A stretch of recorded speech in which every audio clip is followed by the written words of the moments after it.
Buon pomeriggio e benvenuti a Salute e Prevenzione, secondo appuntamento di questo secondo ciclo, seconda settimana di seguito. Oggi ci occupiamo di ginecologia ostetricia, lo facciamo con il nostro ospite non in studio ma in collegamento Skype, il dottor Raffaele Misasi, che è il responsabile della chirurgia ginecologica della clinica Sacro Cuore di Cosenza del gruppo I Greco Ospedali Riuniti. Buon pomeriggio. Buon pomeriggio a lei. Grazie per aver accettato il nostro invito. Avremo un'ora circa di tempo, divisa in 3 fasce, per affrontare gli argomenti che riguardano la ginecologia e ostetricia. Lo faremo anche, oltre che con il suo aiuto, la sua collaborazione, anche con l'intervento da casa dei nostri telespettatori, che potranno chiederle, porle dei quesiti, chiedere dei pareri. Il nostro numero lo troverete in sovraimpressione, 084 84 1721. Siamo pronti a accogliere le vostre richieste, ma intanto partiamo dall'attività della clinica Sacro Cuore. È proprio di questi giorni una notizia bellissima, un lieto evento, il 1000° lieto evento del 2020, e c'è ancora del tempo per migliorarsi, per quasi un mese, insomma 20 giorni per sfondare altri tetti, ma nel frattempo possiamo soltanto gioire in questo momento di difficoltà anche per la sanità e in questo momento di difficoltà per la vita di ognuno. 1000 lieti eventi sono sicuramente una bella notizia e il Sacro Cuore ce l'ha data proprio in questi giorni. Sì, noi siamo molto contenti di quello che è successo. Abbiamo raggiunto un obiettivo che avevamo già raggiunto negli anni precedenti, e questo grazie alla collaborazione di tutti, dei medici, degli infermieri, di tutto il personale delle ostetriche e del gruppo delle psicologhe che fa capo alla dottoressa Gioia. Abbiamo raggiunto questo obiettivo innanzitutto perché abbiamo voluto sin da qualche tempo cercare di coniugare la professionalità, la nostra professionalità, con l'umanizzazione dell'assistenza e delle cure, e cercando di offrire a tutte le donne che si rivolgono presso la nostra struttura, che è una struttura accreditata col Servizio Sanitario Nazionale, quindi è una struttura pubblica a tutti gli effetti, e quindi si rivolgono a noi con delle prestazioni specialistiche che sono all'avanguardia nel rispetto assoluto della dignità della persona, e con appunto l'affiancamento continuo del team di psicologhe. Il nostro obiettivo appunto era quello di offrire alle donne dei servizi diagnostici e terapeutici di buona qualità e molto specialistici. L'attività appunto è mirata all'assistenza della gravida e della donna che si deve sottoporre ad intervento chirurgico, nel rispetto ovviamente della efficacia e dell'appropriatezza della cura, e ovviamente a questo deve coniugarsi una efficienza nell'organizzazione per l'erogazione di queste prestazioni professionali. Oltre a questo sono previste anche delle attività finalizzate allo sviluppo professionale degli operatori, quindi alla formazione delle professioni sanitarie che afferiscono alla disciplina dell'ostetricia e della ginecologia.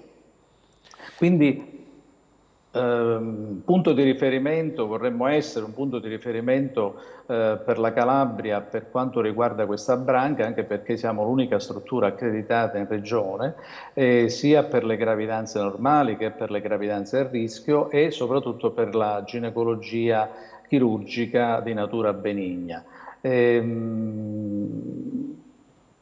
L'accesso ovviamente alle prestazioni nella nostra struttura è garantito in egual misura a tutte le donne che ne fanno richiesta, che essendo appunto accreditati col Servizio Sanitario Nazionale, e le attività ostetriche e le attività ginecologiche per le quali venga ravvisata la necessità di un ricovero da parte dei medici specialisti ambulatoriali presso la nostra struttura, dai medici curanti, sono erogate secondo i criteri di equità e di trasparenza. Ecco, possiamo dire che si è registrato un aumento dell'8% di nascite nel 2020? Sì, si è registrato un aumento dell'8% delle nascite, non in tutta Italia, particolarmente è avvenuto da noi, quindi siamo stati premiati probabilmente appunto per quello che dicevo prima, perché la gravida viene accolta diciamo, viene accolta da parte degli infermieri, da parte del personale ostetrico e viene condotta per mano proprio verso il momento del parto, che è un momento così difficile, complicato e pieno di ansie e preoccupazioni. Quindi probabilmente questo è stato anche diciamo, il motivo predominante che ha fatto sì che soprattutto in questo periodo di crisi nazionale, direi mondiale, la nostra struttura sia stata premiata già da qualche giorno con il 1000° parto. Possiamo dire che la piccola Aurora è nata con la camicia, visto che i genitori hanno ricevuto un bonus. A me 49 anni fa, alla stessa clinica, ma altra gestione, non è capitato. Beh, è capitato grazie diciamo, alla benevolenza e all'amore che portano i Greco verso tutto il personale, ma soprattutto verso le pazienti. Loro sono sempre presenti, non ci abbandonano in nessun momento e quindi hanno voluto premiare la piccola Aurora con questa piccola donazione, proprio per dare il segno della vicinanza dell'intero gruppo ai professionisti che lavorano in struttura. 1000 non è un numero di poco conto, ricordo, non so se sbaglio, che qualche anno fa, quando si parlava del piano della rete ospedaliera, 500 era il tetto per tenere in vita un punto nascita. Mi riferisco a San Giovanni in Fiore, per esempio, altri ci sono state polemiche all'epoca. Qua si raddoppia questo tetto.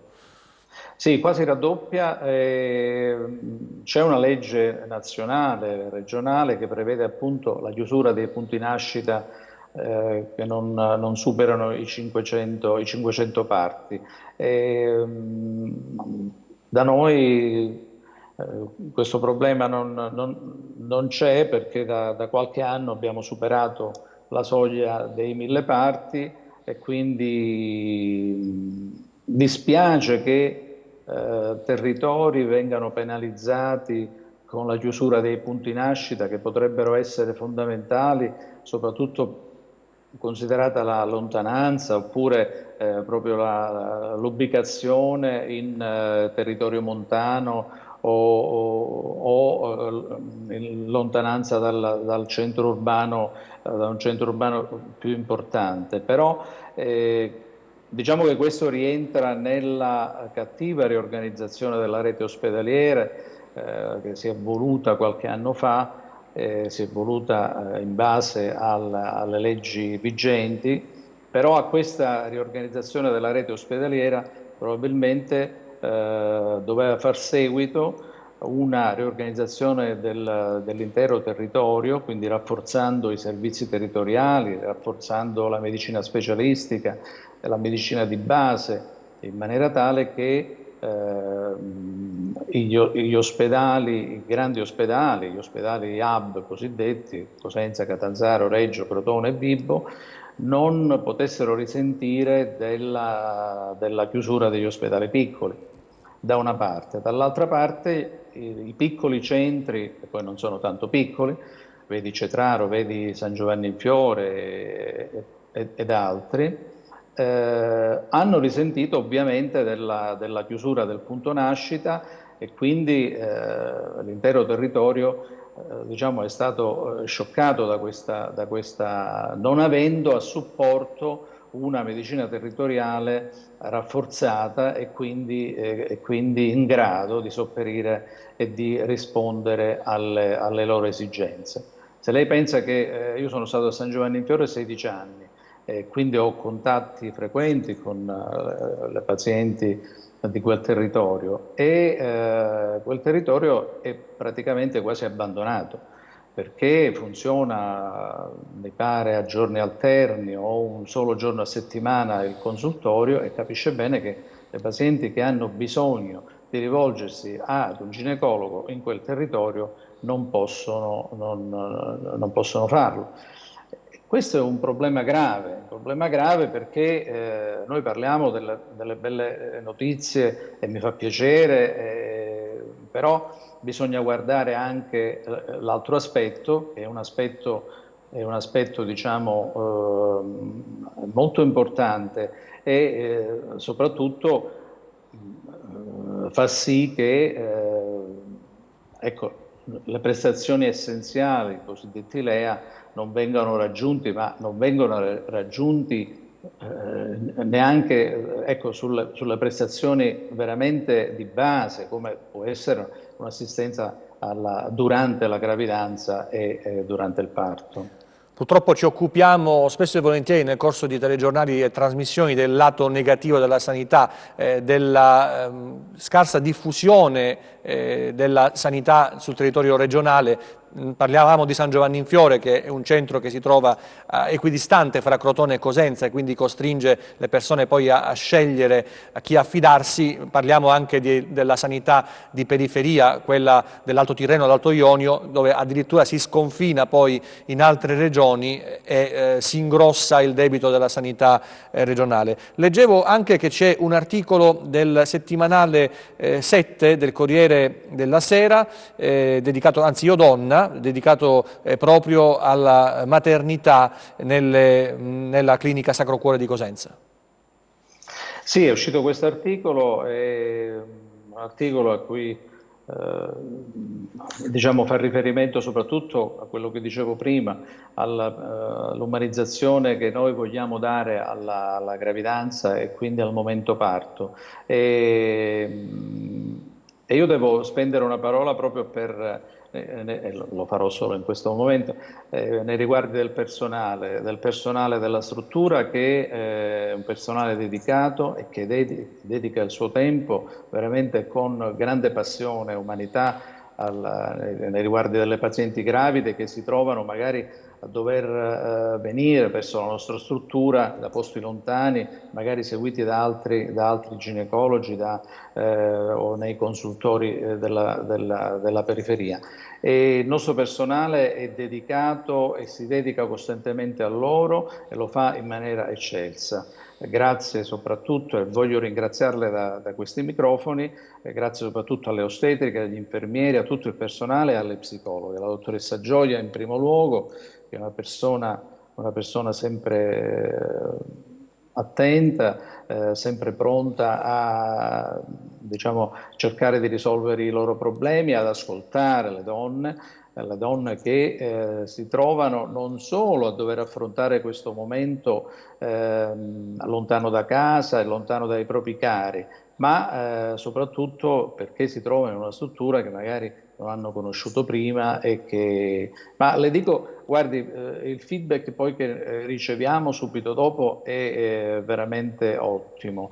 Ovviamente ci sono casi sporadici, ma è chiaro, nella stragrande maggioranza dei casi poi invece Certo. tutto procede bene. Dottor Misasi, torniamo Sì. sull'argomento un attimo perché dovremmo avere una telefonata. Chiedo subito da dove chiama e come si chiama. Buon pomeriggio. Sì, pronto? Sì, pronto? Buon pomeriggio, salve. Salve. Io sono Isabella e chiamo da Cosenza, sono una paziente del dottor Misasi e del dottor Morcavallo. Ho partorito 8 mesi fa al Sacro Cuore, stavo seguendo il programma e innanzitutto volevo fare i complimenti ancora una volta al dottore Misasi e a tutto lo staff del Sacro Cuore perché in piena pandemia, quindi diciamo la prima ondata ad aprile, ho partorito da sola, però l'accoglienza e diciamo, l'affetto da parte di tutti è stato tanto e ancora una volta hanno confermato la professionalità e la serietà e l'umiltà che li contraddistingue. Grazie, grazie Isabella per questa bella testimonianza. Del resto Grazie a stavamo lei. parlando del personale, oltre che del dottor Misasi, insomma, della sua attività. Sì, io parlo Quindi, di tutti perché sì. veramente è una grande squadra. E questo è il segreto del successo, diciamo, fra virgolette, di una struttura. Fare squadra e, come dire, coccolare in questo senso il paziente, soprattutto la partoriente in questa fase così difficile. Lei citava appunto la questione della pandemia che ha costretto a vivere anche questo momento da soli. Ma ci sono novità in questo senso, dottor Misasi? Beh, le novità ci sono nel momento in cui noi andiamo dietro alle ordinanze, diciamo, ai DPCM nazionali, per cui e soprattutto in base all'aumento del contagio sul territorio cosentino. Per cui in un primo momento c'è stata una chiusura totale, quindi non potevano entrare solamente le donne che dovevano partorire o che dovevano essere sottoposte ad intervento. In un secondo momento, quindi diciamo oggi, da qualche giorno, è possibile far assistere, dare la possibilità a un familiare di condividere questo momento subito dopo la nascita. Abbiamo messo a disposizione una stanza dove la donna viene portata subito dopo il parto e lì può incontrare il proprio caro, quindi il marito oppure la mamma. Ovviamente le persone vengono sottoposte a tampone non più di 12 ore dal loro ingresso in clinica, vengono vestite, vengono, diciamo, fornite di tutti i dispositivi necessari e quindi vengono accompagnati dalla mamma. La testimonianza della signora Isabella è bellissima, viene proprio utile per dare un nome, un volto, così come abbiamo fatto con la piccola Aurora a questi 1000. È un numero, ma sono delle persone, sono delle mamme, dei papà e dei bambini. Certo, sono delle mamme in grande difficoltà che però noi cerchiamo di far stare nel miglior modo possibile. La testimonianza di Isabella nella riprova. Certo, facciamo il possibile. Come dire, ci può essere ovviamente qualche cosa che non va, però diciamo, la linea guida che ci fa andare avanti è quella di stare il più possibile, di cercare di condividere questo loro momento, perché è chiaro che sono persone che si ritrovano da sole in una struttura, quindi senza diciamo, l'aiuto del proprio caro, e quindi, ma soprattutto dopo la nascita si ritrovano ad accudire da sole il proprio bimbo, o coadiuvate ovviamente dal personale, dalle puericultrici, che sono fantastiche, che stanno sempre vicino a loro, e quindi questo momento viene vissuto da loro con tranquillità. Devo dire, come dicevo prima, insomma, non risentono molto di questo distacco.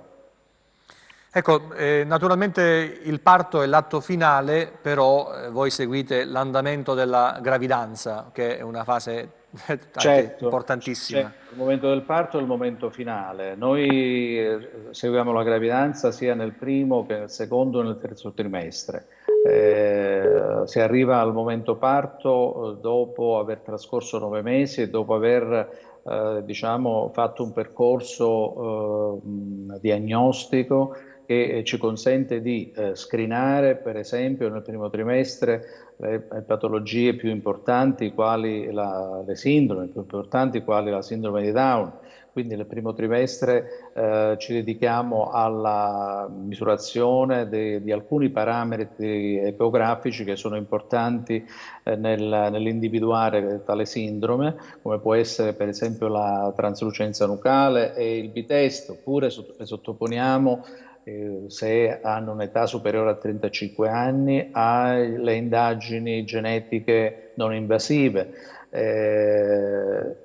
Inquadriamo le donne nel senso di vedere se è una gravidanza fisiologica oppure se ha qualche atteggiamento, qualche problema e quindi si tratta di una gravidanza a rischio, come può essere l'ipertensione o il diabete gestazionale.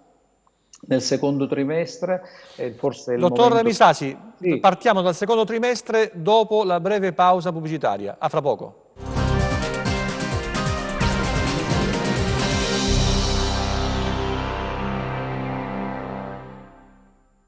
Seconda parte di salute e prevenzione, puntata dedicata alla ginecologia ostetricia. Siamo in collegamento Skype con il dottor Raffaele Misasi. Stiamo parlando dell'andamento della gravidanza, ma abbiamo anche una telefonata. Allora ascoltiamo. Io penso che sia in collegamento il dottor Misasi, non lo vedo nel monitor. Ecco, perfetto. Allora ascoltiamo subito questa telefonata. Buon pomeriggio, da dove chiama? Come si chiama? Alessia e chiamo da Cosenza. Sono anch'io una paziente del dottor Misasi e ho partorito il 21 settembre in clinica Sacro Cuore. Volevo lasciare la mia testimonianza per dire che mi sono trovata benissimo, è stata un'esperienza bellissima e lo sentiamo. E auguro a tutte le mamme di vivere. Sentiamo la voce del piccolo, piccola. Sì, il mio piccolo. Lo sto allattando e si fa sentire.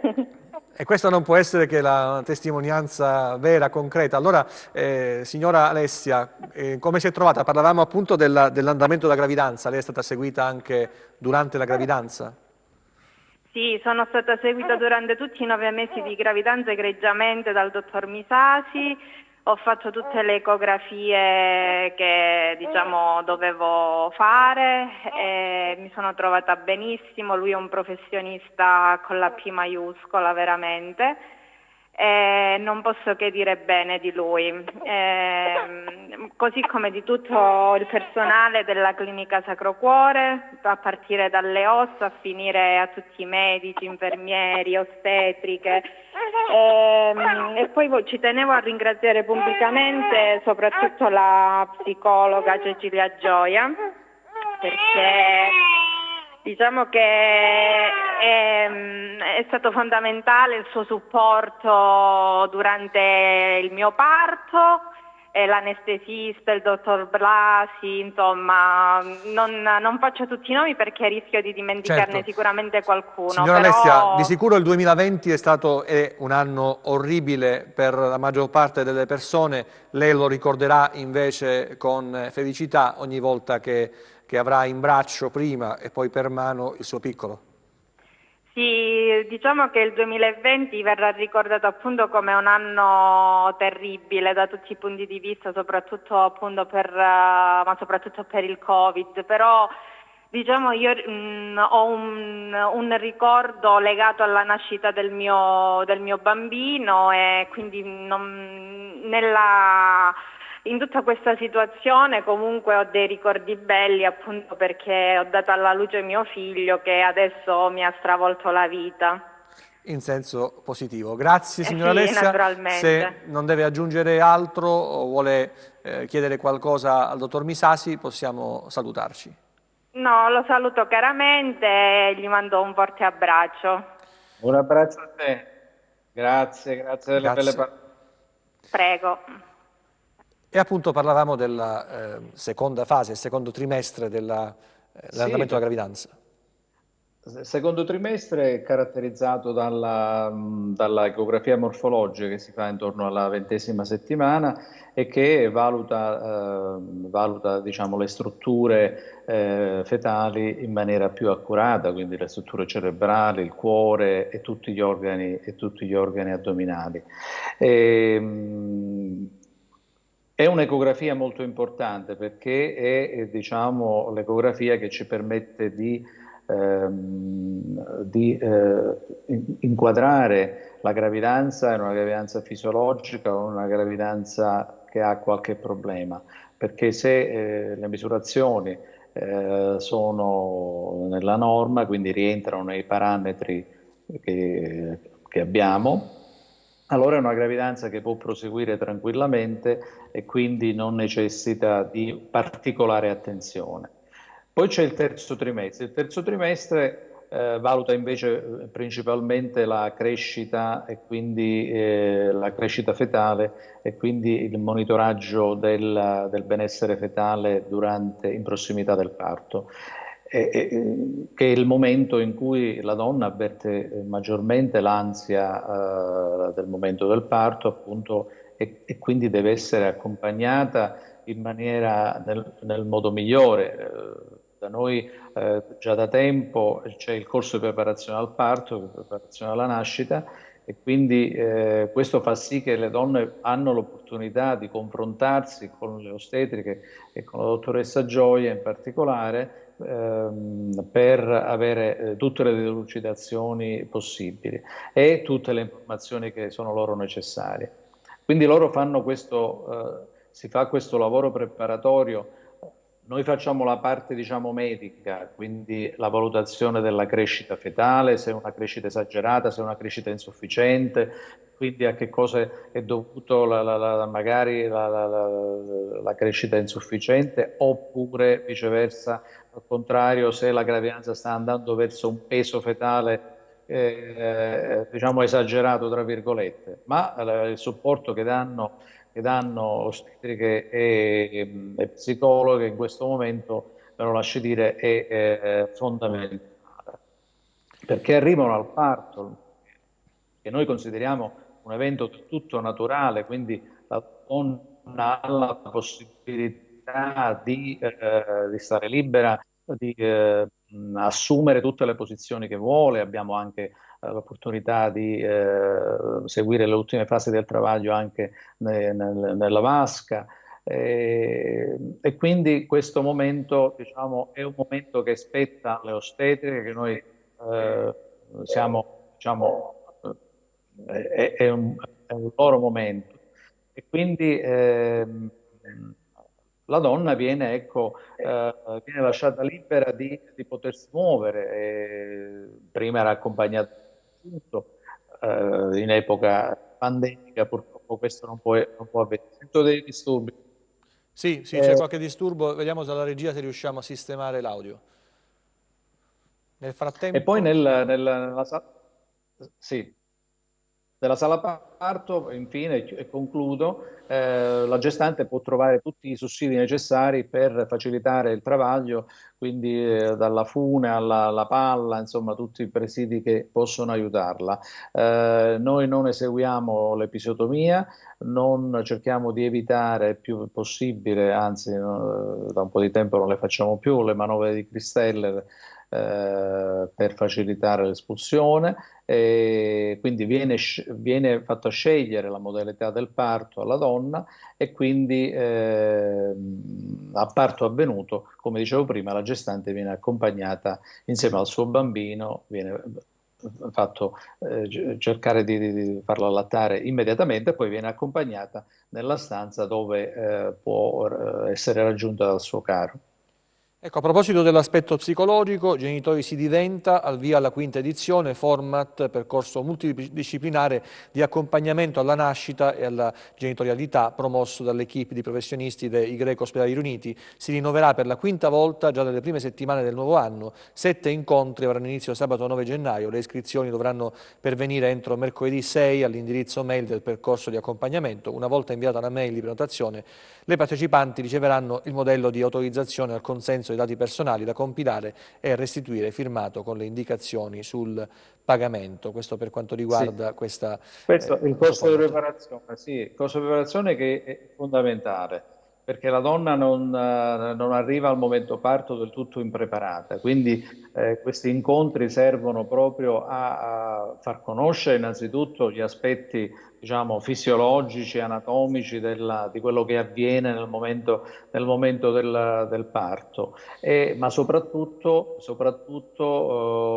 vengono fatti degli esercizi di respirazione, quindi la respirazione aiuta moltissimo. nelle fasi, soprattutto nelle ultime fasi del travaglio, quindi nel periodo espulsivo. E, gli incontri oggi in questa fase sono via web, ma speriamo che finisca presto, per cui si ritornerà al corso in presenza, che ha un altro aspetto, perché comunque le donne avranno la possibilità, hanno avuto e l'avranno, speriamo al più presto di nuovo, la possibilità di confrontarsi con loro, di chiedere qualsiasi cosa, quindi il contatto diretto con l'ostetrica, con il pediatra, con il ginecologo e con la psicologa ha un'altra cosa, insomma, è un'altra cosa. Immagino in ogni ambito la presenza è sicuramente Certamente, un format migliore. certamente. Torniamo ai numeri, leggo di 1500 interventi l'anno per patologie benigne, anche in questo caso si tratta di numeri importanti. Sì, l'attività chirurgica è orientata soprattutto, le ripeto, alla chirurgia benigna. Abbiamo fatto oltre 1500 interventi per patologie soprattutto dell'utero, quindi fibromatosi, fibromi, patologie delle ovaie, quindi degli annessi, quindi le cisti ovariche, patologie della vagina e della vulva. Tengo a dire che la nostra struttura tende ad occuparsi principalmente di una chirurgia mini-invasiva, che è la chirurgia laparoscopica, che è una chirurgia che consente di osservare, eventualmente intervenire appunto sugli organi dell'apparato genitale femminile in maniera non invasiva, cioè senza il classico taglio sull'addome. È una chirurgia che prevede appunto la pratica di queste piccole incisioni di 1 centimetro sull'addome e ha una finalità, può avere finalità sia diagnostiche, terapeutiche e anche preventive. Quindi possiamo utilizzarla come esame diagnostico, quindi come procedura diagnostica in caso di infertilità o in caso di dolore pelvico cronico, come può essere nei tantissimi casi di endometriosi che ci capitano. Oppure può essere avere una finalità chirurgica, operativa, quindi in presenza di un dolore pelvico e quindi in presenza di un'endometriosi, di cisti endometriosiche o quant'altro, in presenza di una patologia dell'utero, quindi la fibromatosi uterina. Noi cerchiamo di operare le donne di isterectomia, cioè della rimozione, per la rimozione dell'utero, operando appunto una isterectomia totale per via laparoscopica. E aggrediamo per esempio per via laparoscopica anche le cisti ovariche, le gravidanze extrauterine, insomma cerchiamo di svolgere la nostra attività chirurgica prevalentemente in maniera mini-invasiva.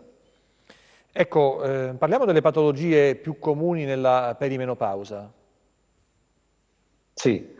Beh, le patologie più comuni nella perimenopausa sono principalmente i sanguinamenti uterini anomali, quelli che diciamo, hanno una frequenza molto elevata, perché la donna dai 44-45 anni fino ai 50-52 ha una irregolarità mestruale che la porta ovviamente a preoccuparsi, cioè i cicli diventano irregolari, non hanno più la cadenza mensile ogni 28 giorni, possono avere invece possono essere più ravvicinati, molto spesso sono più abbondanti, oppure possono verificarsi dei casi in cui si hanno 2 volte in un mese e poi per non comparire per altri 2 o 3 mesi, poi comparire in maniera abbondante. Cioè questa irregolarità porta ovviamente, è un motivo di preoccupazione per la donna.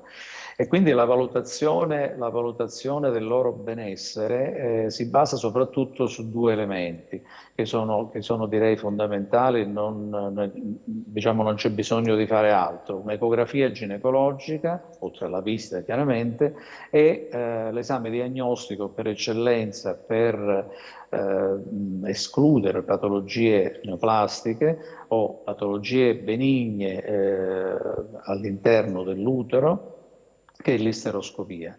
L'isteroscopia che è uno strumento diagnostico una tecnica diciamo, che permette appunto di visualizzare direttamente la cavità dell'utero con l'introduzione di soluzione fisiologica, permette di visualizzare il canale cervicale, quindi il collo dell'utero, l'intera cavità uterina e gli osti tubarici. In questo modo noi abbiamo la visione diretta della cavità dopo averla, ovviamente dopo aver effettuato un'ecografia che dà un quadro di insieme ma che non riesce a visualizzare le piccolissime patologie che possono essere contenute appunto all'interno del collo dell'utero o della cavità uterina. Viene effettuato con uno strumento che è di 3 centimetri e mezzo, di 3 millimetri e mezzo, quindi è abbastanza piccolo, e si distende la cavità e si visualizza appunto, la si visualizza in maniera tale che da isteroscopia diagnostica nello stesso momento può diventare un'isteroscopia operativa, nel senso che con delle forbici e delle pinze endoscopiche si possono andare ad asportare piccole patologie come possono essere i polipi o i fibromi della cavità dell'utero, che possono essere una causa delle perdite dei sanguinamenti uterini anomali. Ha accennato prima, stava concludendo? No, va Ha bene. accennato prima all'endometriosi, una patologia che interessa il 15% delle donne in età riproduttiva. Io ho letto il ciclo doloroso, si tratta di questo in particolare? Sì, l'endometriosi è una patologia che interessa il 10-15% delle donne in età riproduttiva e il 30 fino al 50% delle donne infertili o che hanno comunque una difficoltà a concepire. Si tratta di che cos'è? È del tessuto endometriale, cioè della mucosa dell'utero che si chiama endometrio, che per diciamo, motivo che lasciamo diciamo non è importante chiarire, si va a localizzare al di fuori dell'utero, per cui la parte, diciamo la porzione più importante, l'organo più importante che viene interessato è l'ovaio, formando delle vere cisti endometriosiche, degli endometriomi che possono procurare il dolore. Però può avere anche altre localizzazioni, delle localizzazioni sui tessuti legamentosi dell'utero, quindi sul legamenti uterosacrali oppure in prossimità degli ureteri e quindi da endometriosi lieve, come può essere una piccola cista endometriosica, si parla poi di un'endometriosi profonda che va ad interessare appunto le terminazioni nervose, agisce come una specie va a comprimere gli organi vicini e quindi il sintomo predominante è appunto il dolore pelvico cronico. Oltre ovviamente a creare una specie di anomalia proprio nel metabolismo e diciamo, in tutto l'organismo nella parte pelvica, per cui si assiste a delle forme aderenziali, quindi porta aderenze di tessuti, gli organi si compattano tra di loro, quindi le ovaie aderiscono all'utero, le tube diventano congeste, diventano edematose, per cui si ha poca mobilità degli organi stessi e pertanto il sintomo dolore durante le mestruazioni o durante i rapporti sessuali è diciamo, il sintomo predominante, oltre ovviamente all'infertilità. L'infertilità è la causa, diciamo che è una delle cause principali. Ecco, patologia invalidante sia per Sì, infatti è una malattia invalidante appunto perché queste donne soffrono sia durante il ciclo mestruale che durante i rapporti sessuali, possono avere dei dolori anche durante la minzione, la defecazione, e quindi questo dolore cronico e persistente si aggrava soprattutto durante il periodo mestruale, in cui praticamente l'endometrio, cioè la parte della mucosa che avvolge la cavità uterina, si infiamma, per cui anche il tessuto endometriale che è al di fuori della cavità uterina svolge la stessa funzione. La causa di subfertilità, di infertilità, l'abbiamo detto quasi nel 50% dei casi, e ovviamente questo presuppone uno stato di ansia perenne, uno stato come dire, è una patologia che porta appunto una limitazione delle normali attività della donna, che può durare anche durante tutto il mese, per cui è diciamo una patologia che ovviamente è stata inserita come una malattia invalidante, è inserita nei LEA, e quindi tra le patologie appunto croniche e invalidanti nello stadio terzo e quarto, quindi nel medio e grave, e quindi è stato riconosciuto ad essa lo stato proprio di malattia cronica, e le pazienti hanno il diritto di usufruire anche delle esenzioni di alcune visite specialistiche e dei farmaci. Come si interviene in questi casi? Guardi, per l'endometriosi bisogna adottare due criteri. Il primo criterio innanzitutto è vedere l'età della donna e il suo desiderio di fertilità o meno. Se si tratta di una ragazza che non ha interesse, diciamo, prossimo ad una gravidanza, si tratta di un'endometriosi lieve o moderata, senz'altro la terapia medica. Solo la terapia medica, perché si è visto che il fatto di intervenire chirurgicamente più di una volta, perché ci sono donne che vengono operate anche inappropriatamente diverse volte, non fa altro che aumentare il rischio di ulteriori aderenze e quindi la patologia che va avanti. Quindi terapia medica senz'altro nella donna che non necessita di una gravidanza prossima. Invece una donna di una coppia, quindi, che ha desiderio di figli e desiderio di prole, il discorso va affrontato diversamente, perché dipende dal grado di estensione dell'endometriosi. Un'endometriosi di grado lieve può essere, e poi dipende dal tempo che è intercorso tra diciamo, desiderio e diciamo, non raggiungimento dell'obiettivo.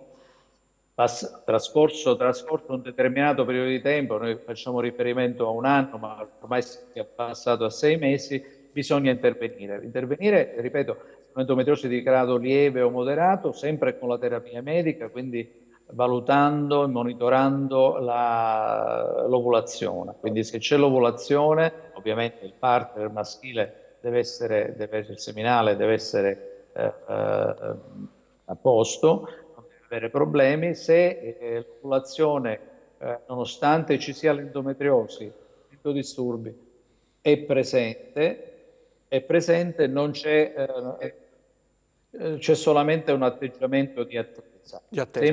La interrompo un attimo perché dobbiamo andare a pubblicità. Ho atteso, ma ci fanno segno che dobbiamo andare per forza ora, e ci vediamo fra pochissimo per la terza parte.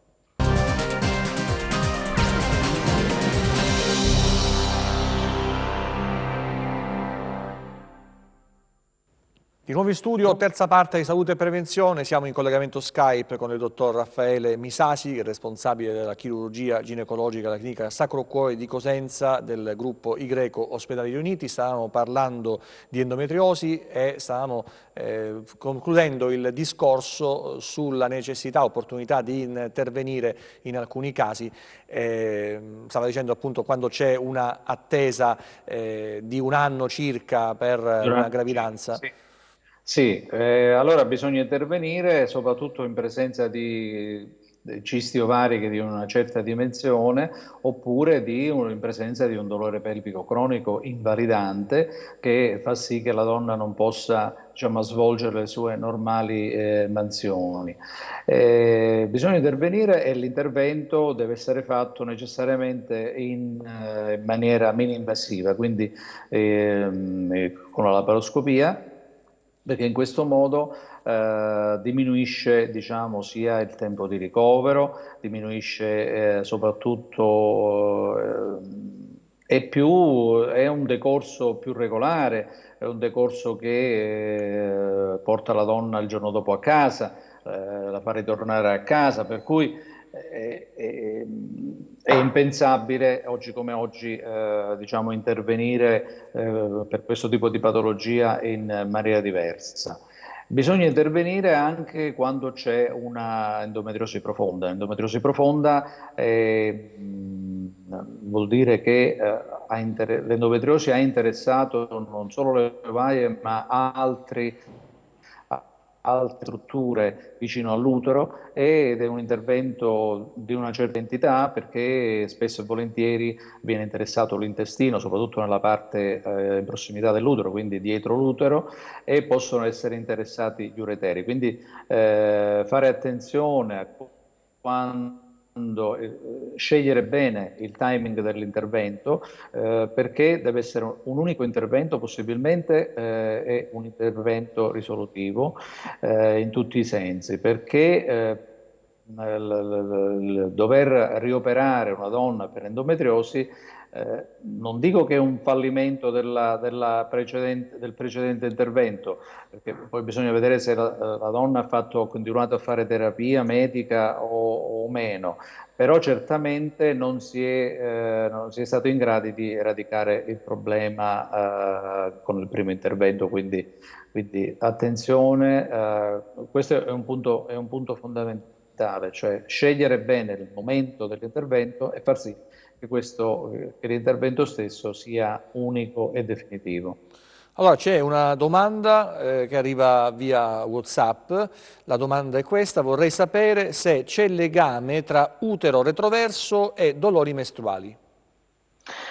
Sì, un certo legame c'è perché non è nella sua posizione anatomica classica, cioè in antiverso flessione, ma in retroversione, diciamo, vengono stirate delle strutture nervose che possono far sì che il dolore mestruale sia più accentuato. Ecco, dicevamo prima dei disturbi del ciclo mestruale nel periodo della perimenopausa, ma si possono verificare anche in altre fasi della vita, immagino. Certo, si possono verificare in altre fasi della vita le perdite intermestruali che noi chiamiamo spotting, possono essere del tutto fisiologiche. Lo spotting tra una mestruazione e l'altra, quindi in periodo ovulatorio, è un segno positivo. Le coppie infertili, diciamo che sono contente di avere questo spotting perché è segno di un'ovulazione, cioè segno che l'endometrio risponde all'ovaio che sta per ovulare con una piccolissima perdita di sangue che è del tutto fisiologica, quindi non c'è assolutamente da allarmarsi. Invece le perdite non dovute a un evento fisiologico, qual è l'ovulazione, possono essere dovute alla presenza di un piccolo polipo endometriale oppure di un problema del collo dell'utero, e qui subentra tutto diciamo, il discorso della prevenzione. Quindi quando c'è una perdita ematica è bene accertarsi che questa sia di natura fisiologica, perché potrebbe dipendere anche da un problema del collo, come dicevo prima, e ciò significherebbe che può esserci un'alterazione anche pretumorale del collo dell'utero. Quindi l'importanza di eseguire periodicamente il pap test per la prevenzione del collo dell'utero è fondamentale. È fondamentale la ricerca oggi come oggi dell'HPV, del papillomavirus, perché in presenza di un papillomavirus ad alto rischio la donna è più soggetta, è più a rischio di sviluppare una patologia più importante e per cui deve necessariamente, cioè invito le donne in ascolto a sottoporsi periodicamente alla prevenzione. La prevenzione è importante perché ci consente di intervenire in maniera precoce, quasi sempre si interviene in maniera definitiva. Invece è discorso diverso se la donna giunge alla nostra osservazione in un momento tardivo, quando c'è diciamo un interessamento maggiore, diciamo, il problema lo si deve affrontare in maniera completamente diversa ed è molto più difficile. Quindi la prevenzione sia per quanto riguarda i tumori del collo dell'utero, sia per quanto riguarda i tumori del corpo dell'utero, che riguarda, diciamo, una fascia di popolazione più avanzata, quindi dai 40 anni in su, sia per quanto riguarda i tumori della mammella e dell'ovaio. Quindi soprattutto le donne che hanno una familiarità positiva per tumori alla mammella e all'ovaio devono sottoporsi, oggi come oggi, ai test genetici. La vera prevenzione oggi, oltre alle indagini strumentali che dicevamo prima, l'ecografia, l'isteroscopia e quant'altro, la prevenzione vera per i tumori dell'ovaio e della mammella è una prevenzione di tipo genetico, con la ricerca di antigeni genetici che sono alla base diciamo, della trasmissione familiare della patologia. Per cui in presenza di familiari che hanno avuto una patologia, soprattutto mammaria e dell'ovaio, è fondamentale fare questo tipo di ricerca. Che tipo di esami e con che cadenza bisogna effettuare? Guardi, oltre agli esami mammografici, per esempio alla mammografia, alla risonanza magnetica per quanto riguarda la mammella, è un'indagine che si fa su sangue periferico, quindi con un semplice prelievo di sangue si va alla ricerca di due antigeni che sono importantissimi, che sono il BRCA1 e il BRCA2. Questi antigeni ci dicono la loro positività o la positività di uno dei due, dice che questa donna ha 60-70 volte a 60-70 volte è più a rischio rispetto alle altre donne per sviluppare un tumore alla mammella e all'ovaio. Quindi e questo capisce bene che oggi come oggi diciamo, è dirimente, perché oltre a aver fatto l'ecografia mammaria, aver fatto la mammografia, però non si può fare una mammografia ogni 2 o 3 mesi. La mammografia si fa a cadenza annuale o a cadenza ogni 2 anni. Ma sapere se geneticamente quella donna è predisposta per un tumore al seno o alla mammella, ovviamente ci fa ravvicinare i controlli, ci fa intervenire qualora la donna sia in epoca premenopausale oppure abbia completato il suo iter riproduttivo facendo la medicina preventiva. Ecco, la laparoscopia anche non solo come diagnostica e come terapia, ma anche come strumento per prevenire le malattie. Quindi noi facciamo tante laparoscopie a scopo preventivo, cioè facciamo l'anessectomia, la rimozione delle ovaie e delle tube in laparoscopia nelle donne che hanno un test genetico positivo o che hanno la sorella, hanno avuto la sorella, le sorelle, la mamma affette da una patologia tumorale e quindi non hanno più necessità di procreare e in prossimità della menopausa o già in menopausa asportiamo le ovaie, sono 2 organi che in menopausa non servono assolutamente a nulla. Ecco, ci avviciniamo alla conclusione della puntata, naturalmente invitiamo il nostro pubblico a telefonare 841721 0984 che chiama da fuori dal distretto di Cosenza. Abbiamo avuto le bellissime testimonianze di Isabella e Alessia, la domanda poco fa sulla questione dell'utero retroverso. Parliamo anche dei fibromi, abbiamo accennato prima. Pronto? Sì, dottor Misasi, i fibromi. Sì, i fibromi sono una patologia molto frequente, si tratta di un tumore benigno dell'utero che ha una scarsissima incidenza a trasformarsi in tumore maligno. Si parla del 2-3% dei fibromi. I fibromi sono molto frequenti e possono incidere negativamente sull'aspetto riproduttivo della donna, ma il sintomo principale è la mestruazione abbondante, i cicli ravvicinati e abbondanti, soprattutto se guardiamo alla loro localizzazione. Possono avere una localizzazione all'interno della cavità dell'utero, quindi parliamo di miomi, di fibromi sottomucosi che possono essere asportati per via isteroscopica, mediante la resettoscopia, cioè quindi noi dilatiamo il collo dell'utero, visualizziamo il fibroma per via vaginale e cerchiamo di asportarlo con con una lama tagliente attaccata ad un elettrobisturi.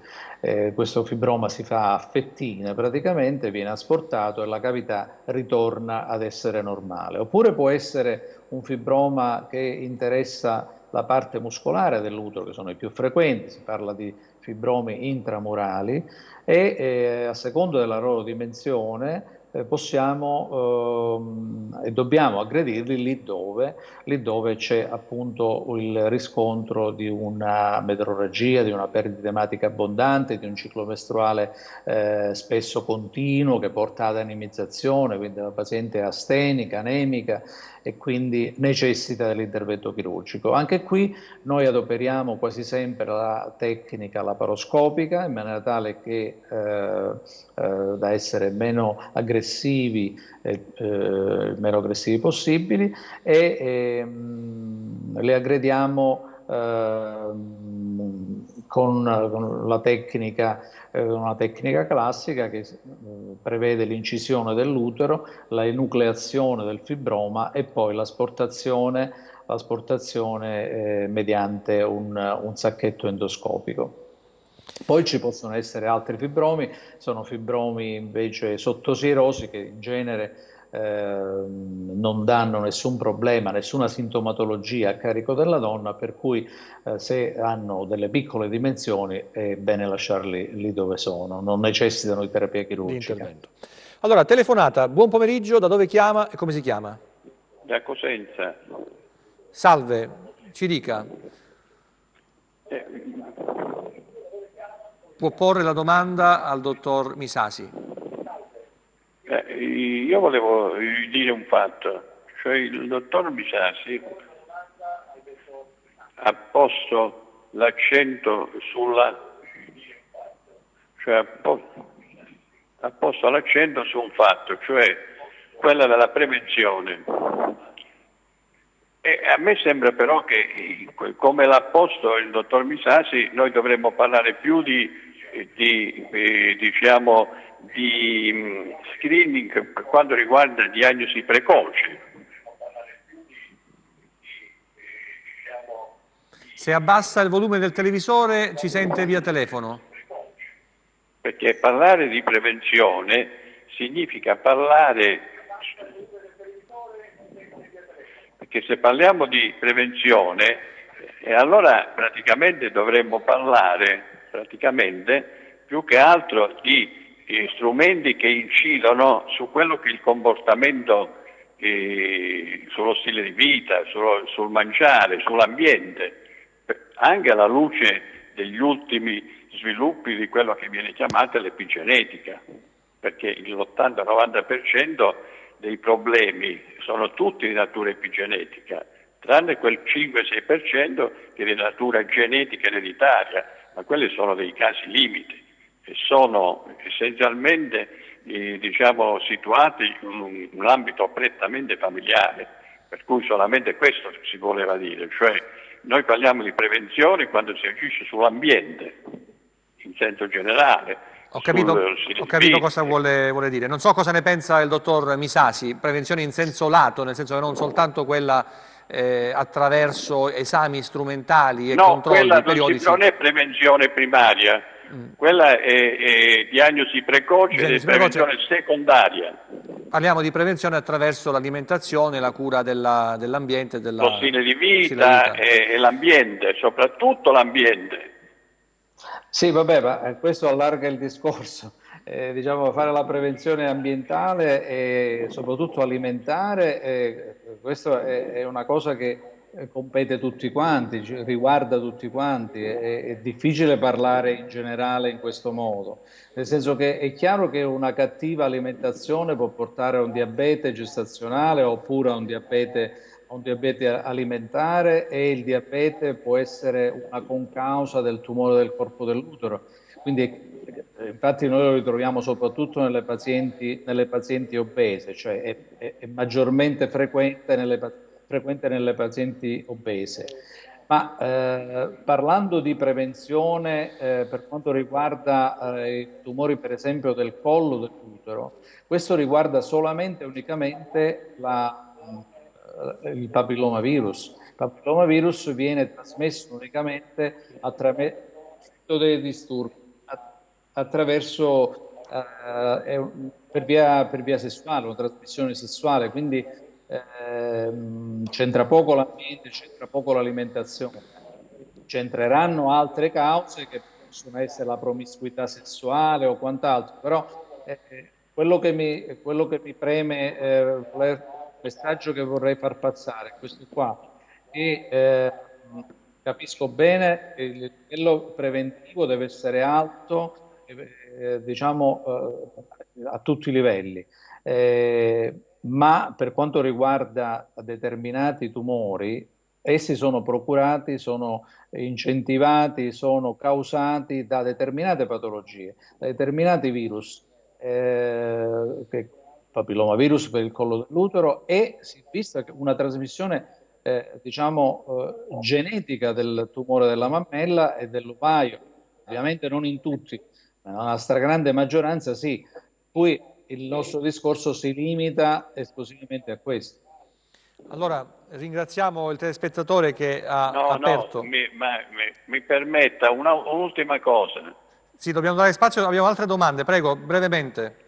Allora, volevo dire, non è così, dottor Misasi, perché chiaramente è anche una prevenzione intergenerazionale, perché nel momento in cui lei si ciba di alcune cose, fa una certa attività, alcuni geni vengono soppressi, cioè quelli che causano alterazioni genetiche vengono soppressi, mentre il fatto della genetica nei tumori in genere è molto scarsa, è sul 5-6%, per cui tutti gli altri, il 90%, è dettata da alterazioni che avvengono per l'ambiente, per le cattive abitudini alimentari o altri stili di vita. Questo oramai è un dato acquisito dal 99%, anche perché sono utili, perché praticamente si trasmettono, e quindi lei fa una prevenzione intergenerazionale.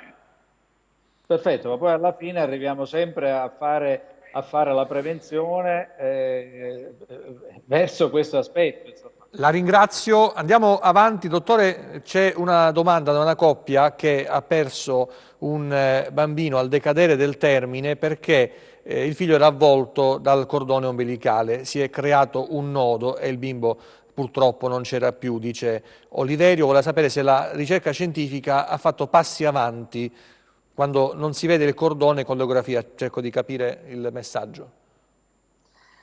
Beh, questo è un aspetto, diciamo, molto delicato, nel senso che purtroppo il nodo vero del cordone ombelicale non è possibile visualizzarlo ecograficamente, soprattutto durante il periodo espulsivo o se è successo prima dell'inizio del travaglio. È impossibile seguire tutto l'andamento del cordone per visualizzare eventuali nodi. Questi eventi sono degli eventi eccezionali che purtroppo si verificano di rado, fortunatamente, che però noi non abbiamo la possibilità di individuare. È successo anche a me un nodo vero di cordone, è successo più di una volta. Fortunatamente è successo durante il periodo espulsivo, quindi nella fase di uscita del bambino, il cordone è stato stirato e quindi c'è stata una sofferenza fetale che fortunatamente abbiamo risolto. Ma se fosse successo in utero durante il travaglio o durante la gravidanza al di fuori del travaglio, purtroppo non saremmo potuti intervenire. Altra domanda, come trattare e o prevenire la candida ricorrente? Beh, la candida è un'infezione, diciamo che è un fungo che alberga normalmente nel nostro intestino, per cui ogni tanto poi va incontro a secondo dei periodi di stress, oppure se si è usata una terapia antibiotica che ha abbassato le difese immunitarie, va incontro a proliferazione e quindi si va a localizzare principalmente in vagina, quindi con una vaginita, ma può scegliere anche altre sedi. Si cura con degli antimicotici locali, con degli antimicotici per bocca, per via orale, appunto perché si va a cercare di neutralizzare il focolaio della candida che è nell'intestino. Allora, siamo in chiusura. Io volevo fare una domanda personale. Lei nel 2019 ha rinunciato a un incarico di primario di ostetricia e ginecologia in uno SPOC della provincia di Cosenza. Questa è una notizia, fra virgolette. Sì, è una notizia ormai passata, sì. E ho rinunciato perché non c'erano, diciamo, le condizioni necessarie per affrontare un determinato discorso, un discorso fatto di innovazione, di collaborazione, di cercare di creare diciamo, un polo ostetrico e chirurgico valido in quella circostanza. Il reparto, diciamo, risentiva di alcune carenze sia strutturali sia organiche, per cui non mi venivano garantite determinati passaggi successivi che avrebbero consentito, diciamo, lo svolgimento di un lavoro in piena serenità. C'era stato il discorso del sangue, si era verificato quell'evento luttuoso proprio nell'ospedale di Cetraro, per cui come prima cosa andai all'ASP di Cosenza per verificare se c'erano le condizioni per trasferire o il reparto completamente a Paola, dove è situato il centro trasfusionale, oppure portare una parte del centro trasfusionale a Cetraro in maniera da essere più sicuri, avere una chirurgia di supporto alle spalle. E le risposte sono state un pochino generiche, ci penseremo dopo, e nel frattempo iniziamo a lavorare, vediamo, non mi sono sentito... Immagino che le cose siano rimaste così com'erano. Purtroppo a distanza di 2 anni la situazione non è molto cambiata. Mi dispiace moltissimo perché la popolazione del Tirreno risente moltissimo della carenza di un punto nascita, però qua subentra tutto il discorso della politica sanitaria regionale, il discorso che avevamo iniziato prima. Quindi lasciamo stare. Grazie dottor Raffaele Misasi, responsabile della chirurgia ginecologica della clinica Sacro Cuore di Cosenza, I Greco Ospedali Riuniti. Grazie per il suo supporto e per le risposte che ha dato ai nostri telespettatori. L'appuntamento con Salute e Prevenzione è fra 7 giorni alla stessa ora. Arrivederci.